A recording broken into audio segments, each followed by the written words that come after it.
Olá. Olha, hoje a gente vai mergulhar numa fonte que promete mexer um pouco com as ideias estabelecidas, sabe? É o livro Os Pilares de Tubal-Caim, do Michael Howard.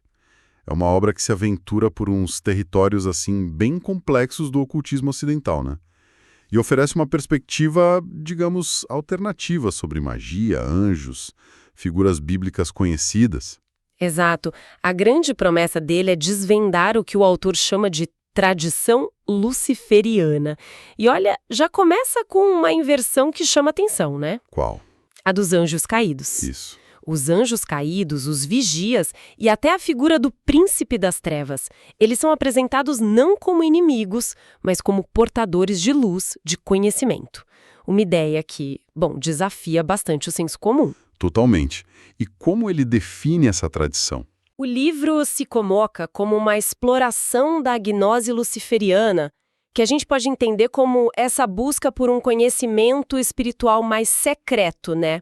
Que o autor liga a Lúcifer como símbolo de iluminação e também da magia angelical. Ele tenta costurar essas conexões, revelar segredos dentro dessa tradição ocidental. E a nossa tarefa aqui é justamente essa: analisar os conceitos principais que o livro traz, ver como eles se ligam e pensar no que significam de um jeito, assim, mais direto. Perfeito. Então vamos começar por essa figura central que o livro reposiciona de forma tão radical. Lúcifer, que geralmente a gente vê como o mal encarnado, né? Exatamente. Mas aqui a perspectiva é outra, bem diferente. Lúcifer é apresentado como o portador da luz, ligado à sabedoria, à gnose, até mesmo aquela centelha de criatividade. O livro chega a mencionar uma corrente, tipo um cristianismo mais esotérico, que o vê como uma espécie de rei sacrificatório. Rei sacrificatório. Como assim? Alguém que teria, digamos, trazido fogo divino, a iluminação do céu para a terra. E que, num futuro distante, sabe, com a evolução da humanidade, poderia até retornar ao seu lugar de origem. É uma visão bem diferente daquela queda só por orgulho. Nossa, interessante essa ideia do sacrifício. E isso se conecta com a forma como o livro aborda a tal magia angelical. Diretamente, a magia angelical é descrita como teurgia, que seria a obra de Deus no seu nível mais alto, né? Os anjos seriam como emanações da própria mente divina. E o livro tenta rastrear essa ideia lá atrás, em culturas antigas. No Egito, por exemplo, ele fala dos Urshus, vigias, e dos Shemsu-Eru, os seguidores de Horus, que seriam figuras de uma era pré-dinástica até. Ah, então é como se existissem vários nomes em diferentes culturas para essa mesma ideia, de seres antigos, vigias ou sábios, que teriam interagido com a gente e trazido conhecimento. Exatamente essa linha. O livro rastreia essa ideia base através dessas tradições.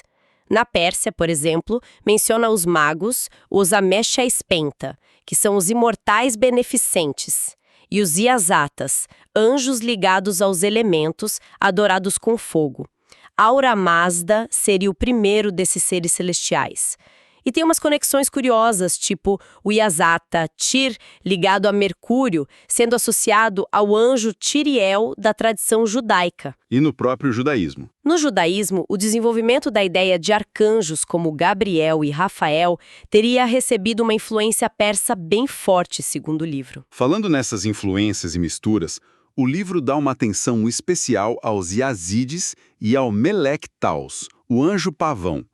Como eles entram nessa história toda? Olha, os Yazidis são um exemplo muito interessante de como essas ideias se misturam, né? O livro associa Melek Taus a Lúcifer ou Azazel. Mas na tradição Yazidi, a história é bem diferente da cristã. Melek Taus teria se recusado a adorar Adão, a criação humana, por achar que só devia adorar a Deus, o Criador. Quer dizer, uma recusa por devoção, não por rebeldia contra o divino. Nossa, isso muda tudo. Uma recusa por lealdade a Deus. Exato. E eles têm os 7 arcanjos deles, rituais próprios, como venerar o sol nascente, e usam o Sanjak, que é uma efígie sagrada do anjo pavão. Entendi. E como o livro liga essa recusa em adorar Adão, mas não a Deus, com a ideia da queda dos anjos que você mencionou antes. E já aí que a interpretação gnóstica, do jeito que o livro apresenta, entra com tudo. A descida dos anjos, que são chamados de vigias, Grigori ou Ben Elohim, em textos diferentes, não seria vista como um pecado ou uma punição. Seria, na verdade, um ato deliberado, um sacrifício. Eles teriam escolhido descer para trazer a gnose, aquele conhecimento proibido, a centelha divina, para uma humanidade que estaria meio que adormecida, presa na matéria, sabe? Então o objetivo era despertar a gente. Isso, despertar o potencial divino dentro de nós, o tal Adão de diamante que aparece em alguns textos gnósticos. Mas peraí, isso é radicalmente diferente da leitura tradicional, tipo do Gênesis, ou do livro de Enoque, que falam de pecado, dos anjos desejando as mulheres humanas.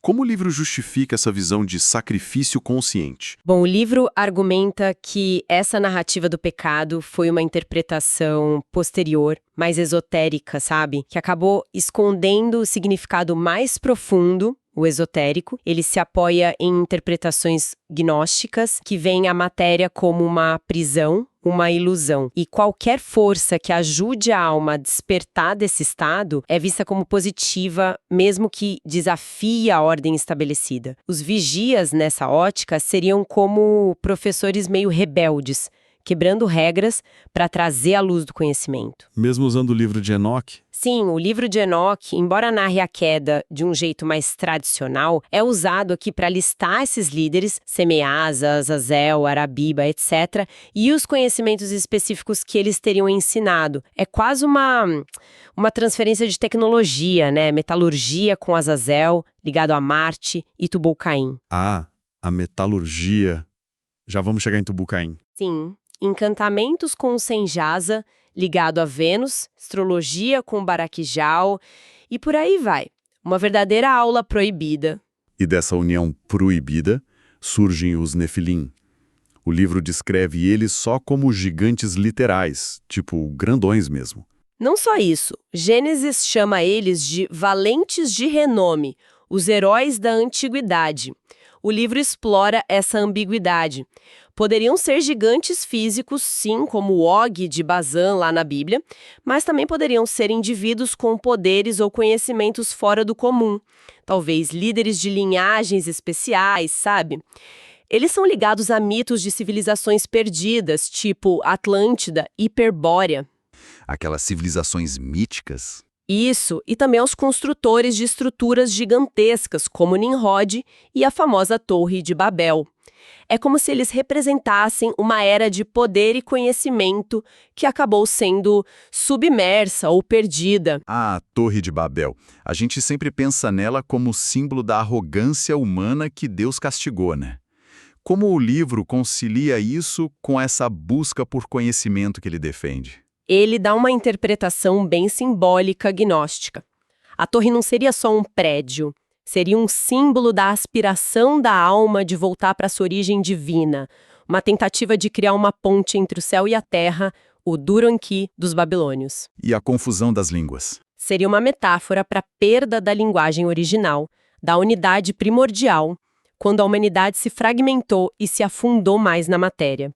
Mas a aspiração de subir, de transcender, essa seria vista como legítima nessa ótica luciferiana, de busca pelo conhecimento. E aí, quem melhor para representar a aplicação prática desse conhecimento proibido, especialmente o da metalurgia, ensinado por Azazel? Tubal-Caim. Finalmente ele. O primeiro ferreiro da Bíblia descendente de Caim. Exato. O livro coloca ele como uma figura-chave, o mestre dos segredos da terra e do fogo, um herdeiro dessa gnose dos vigias. E aí entram os famosos pilares de Tubal-Caim do título. Exatamente. A lenda, que aparece em alguns manuscritos maçônicos antigos, diz que para preservar o conhecimento antediluviano, as artes, as ciências, a gnose antes do dilúvio, ele foi gravado em 2 pilares. Um que resistiria à água, outro ao fogo. Às vezes chamando de pilares de Enoch ou de Seth também. Tubal-Caim seria o artesão por trás dessa preservação. Faz sentido. Se os anjos trouxeram o software da gnose, precisava de um hardware para sobreviver ao dilúvio, né? Tipo esses pilares. É uma ótima analogia. E essa ideia de preservar a sabedoria em pedra, em estruturas, ecoa muito forte. O livro argumenta que a gente vê ecos disso nos pilares Jachim e Boaz do Templo de Salomão, e que a maçonaria preserva essa memória simbolicamente nas suas lojas.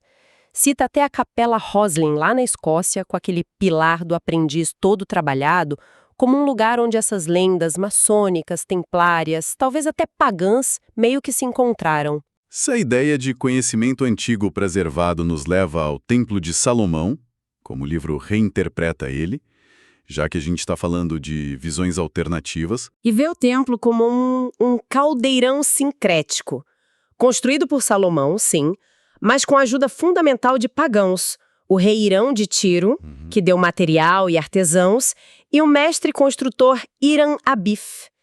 O livro levanta a hipótese, baseada em algumas leituras arqueológicas e textuais, de que o templo talvez não fosse só para Javé. Talvez abrigasse cultos a outras divindades, como a deusa Axera, que às vezes é vista como consorte de Javé. Uau! E o Hiram Abif? O Hiram Abif, o filho da viúva, vira uma figura central na lenda maçônica. Ele é o arquétipo do mestre que tem o segredo, a palavra perdida, é assassinado e renasce simbolicamente. Um paralelo claro com aqueles deuses que morrem e ressuscitam, né? E nesse contexto de um Salomão talvez não tão exclusivo assim no seu templo, entra a rainha de Sabá. Qual o papel dela nessa releitura? A visita dela a Salomão é vista como mais do que só diplomacia, sabe? Seria uma busca por sabedoria, talvez até por conhecimento mágico. O livro explora as várias lendas sobre ela, a origem, Arábia, Etiópia, a possível ligação com Lilith ou com cultos à deusa, e até aquela história de ter um pé deformado, às vezes um pé de cabra, que Salomão teria curado. Ela é associada a Sofia, à sabedoria e ao culto da Virgem Negra. E o encontro dela com Salomão? É interpretado simbolicamente como um casamento sagrado. A união alquímica do Sol, que seria Salomão, e da Lua, que seria Sabá. Casamento sagrado. Isso me leva direto para outra teoria bem polêmica que o livro aborda. A do sangue real. O sangue real ou o santo grau como linhagem. Sim, essa é uma teoria que ficou bem popular, né? Embora seja historicamente muito debatida. O livro explora essa ideia de que Jesus e Maria Madalena teriam formado um casal e tido filhos.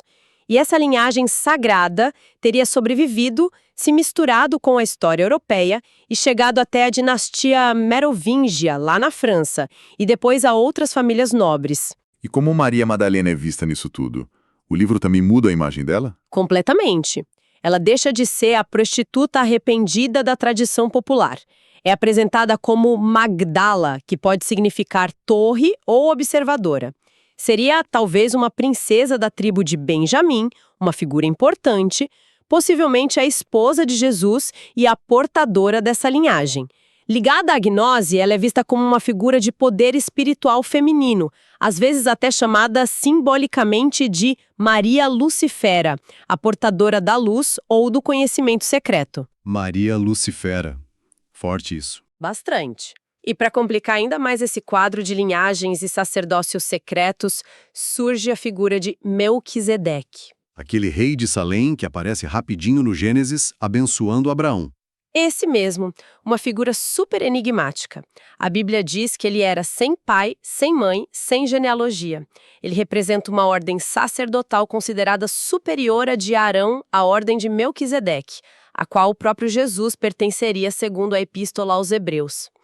O livro apresenta ele como uma espécie de avatar, um mestre da sabedoria meio atemporal, talvez um Manu vindo de centros espirituais ocultos.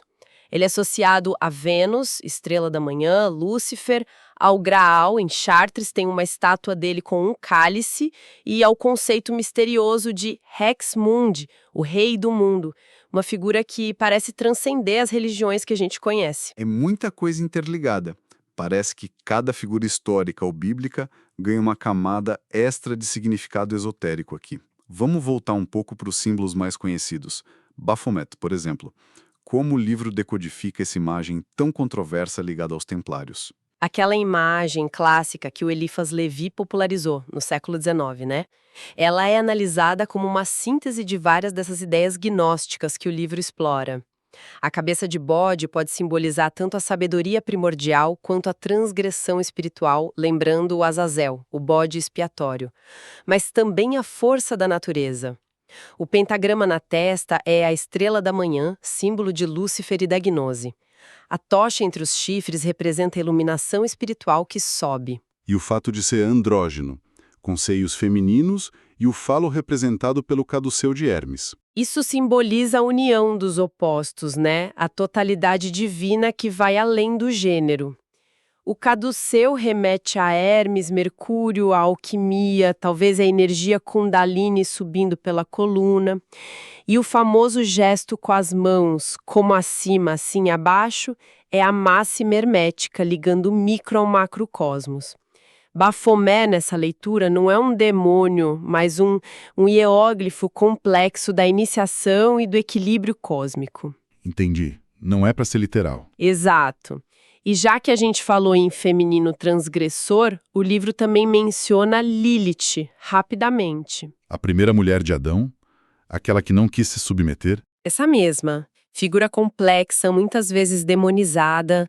O livro conecta ela à lua negra, ao aspecto indomável, técnico do feminino, à sabedoria que não se curva, a ligação dela com Samael, que muitas vezes é identificado com Lúcifer, e a sobrevivência dela no folclore como rainha das fadas ou patrona da bruxaria, também são pontos que o livro toca, reforçando essa linha de figuras rebeldes que guardam um tipo de poder ou conhecimento marginalizado. E a serpente do Éden, imagino que também ganha uma nova roupagem aqui. Com certeza. Na visão gnóstica que o livro apresenta, a serpente não é a vilã, de jeito nenhum. Ela é instrutora. Ela oferece o fruto da árvore do conhecimento não para condenar Adão e Eva, mas para despertar eles da ignorância daquele paraíso material, para que pudessem começar a jornada de volta à divindade através da gnose. A árvore seria o quê, então? A ásure em si é o eixo cósmico, o símbolo do conhecimento que conecta os mundos. Tem paralelos com o Ouroboros, aquela serpente que morde a própria cauda na alquímia, e até com Quetzalcóatl, a serpente emplumada das Américas. Fascinante. E para fechar esse ciclo de conhecimento antigo e símbolos, temos Hermes Trismegisto. A fusão do Hermes grego com o Thoth egípcio, certo? O pai da alquimia, do hermetismo. Exatamente. Figura central para todo o esoterismo ocidental, o lema como acima, assim abaixo da tábua de esmeralda atribuída a ele é a chave dessa visão de mundo. O livro conecta ele a Enoque, que também teria recebido conhecimento divino e não morrido, mas sido arrebatado, e a sabedoria antediluviana preservada nos pilares. Os textos herméticos, como o Corpus Hermeticum, que foram redescobertos lá no Renascimento, e a cidade de Harã, na Mesopotâmia, que foi um centro de culto estelar e filosofia hermética por séculos, são vistos como elos importantes dessa corrente de conhecimento. E para quem busca uma aplicação mais, digamos, prática, o livro termina com as correspondências angelicais. Sim, o apêndice detalha aquelas associações tradicionais dos arcanjos com os planetas e os dias da semana, Miguel com o Sol, Gabriel com a Lua, Samael com Marte, Rafael com Mercúrio, e assim por diante. Essas correspondências são a base da magia cerimonial que busca trabalhar com essas inteligências planetárias, vistas como facetas da mente divina, né, e deriva diretamente dessas tradições angélicas antigas que o livro passou explorando. Ufa! Realmente uma viagem e tanto por uma paisagem bem diferente da história e da mitologia que a gente costuma ouvir. Então, para tentar amarrar tudo, os pilares de Tubal-Caim basicamente pega figuras como Caim, Tubal-Caim, os anjos caídos, os templários, maçons, símbolos como o Bafomé, e reinterpreta tudo isso através dessa lente da gnose luciferiana, vendo eles como parte de uma corrente oculta de conhecimento e rebelião espiritual. É uma ótima síntese, sim. O livro tece uma narrativa alternativa da história espiritual do Ocidente e é fundamental notar, São ideias complexas e, para muita gente, controversas, claro. O ponto central é esse desafio às noções tradicionais de bem e mal, sagrado e profano. A força da obra está em mostrar as conexões que ela estabelece entre todos esses elementos que parecem separados, anjos, gigantes, linhagens, símbolos, para construir essa visão particular. Então, o que tudo isso significa, no fim das contas? Qual a grande mensagem que o livro parece querer passar?